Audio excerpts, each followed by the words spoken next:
Popo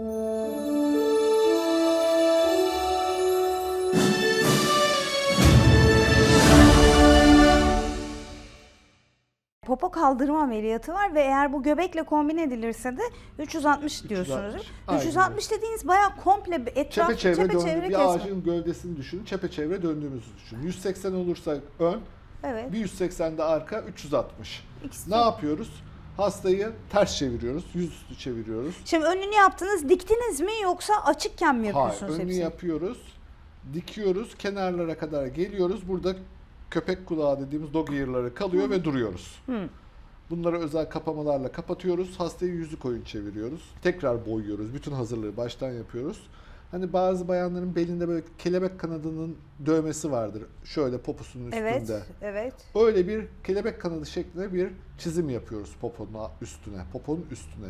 Sonra bir çizim daha yapıyoruz. Aradaki deriyi çıkarıyoruz. Kaş gibi yani böyle. Aynen öyle. Tamam. Aşağıdaki deriyi yukarı doğru çekiyoruz. Böylelikle hem poposu dikleşiyor, hem de buradaki kenarlardaki izleri alıp bu tarafa merkeze doğru dikmeye devam ediyoruz. Peki onu da ayırıp mı çekiyorsunuz, ayırmadan komple mi çekiyorsunuz? Popodaki deriyi Evet. ayırıp çekiyoruz. Onda bir miktar altına giriyoruz. Popodaki deriyi de üste doğru çekmeyiz. Yani pantolon giydirir gibi çekiyoruz. Arkadaş ya. Aynen, buna bazı kitaplar pantolon giydirme ameliyatı da derler. Aynı pantolonu yukarı doğru kot pantolonu çeker gibi çekiyoruz. Yine tüp mide ameliyatı olanlarda çok Evet. sık başımıza geliyor. Poponun yarısına kadar indiğimiz, oradan deriyi yukarı çektiğimiz durumlar var. Oo. Tabii.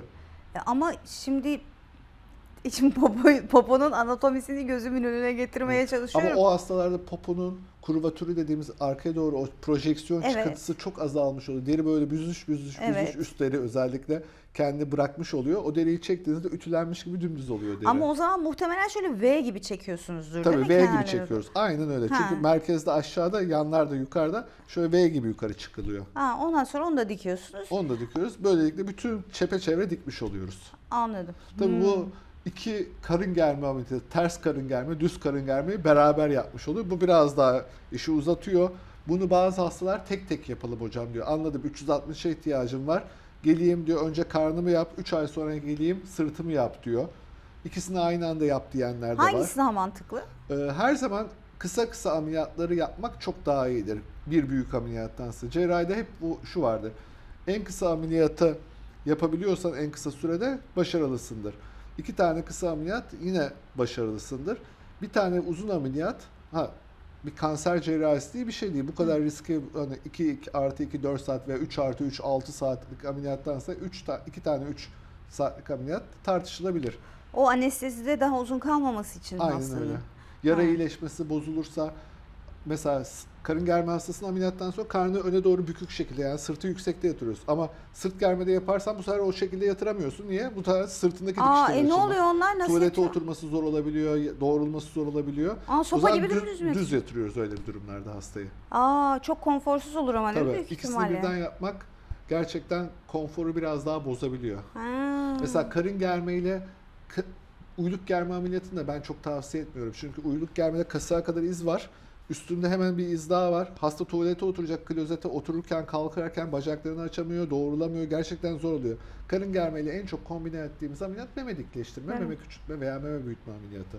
O yüzden meme makeover diyoruz. Karın germe ameliyatından sonra hastaların sağlıklı nefes alabilmesi için nefes solunum egzersizleri yaptırıyoruz. Mesela burun ameliyatını da ben karın germeyle çok aynı anda yapmak istemiyorum. Şimdi burnu tıkalı, sonuçta tamponlar var, alçı var, gözler şiş. Karnını geriyorsun, rahat nefes alamıyor. Burnundan zaten rahat nefes alamıyor. Hani hepsini birden aynı anda yapmanın hiçbir anlamı yok aslında. Sağlıklı olanın tek tek gitmektir. Ama insan senede kaç kere anestezi alabiliyor?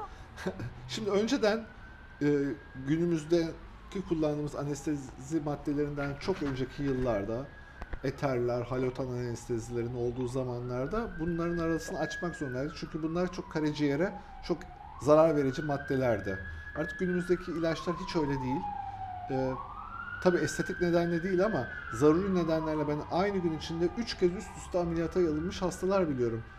Doğru. Büyük ameliyatlar, kazalarda, şeylerde. Evet. Uyanıyor hasta, 3 saat sonra dokularda yaşamıyor, tekrar ameliyata giriliyor. Yani 20 saat, 24 saat ameliyatta kalıyor insanlar, genç sağlıklı insanlar. Tabii ki estetik ameliyat için böyle bir şey değil. Genellikle 3 ila 6 ay sonra ikinci ameliyatı planlıyoruz. Öyle bir şey olursa.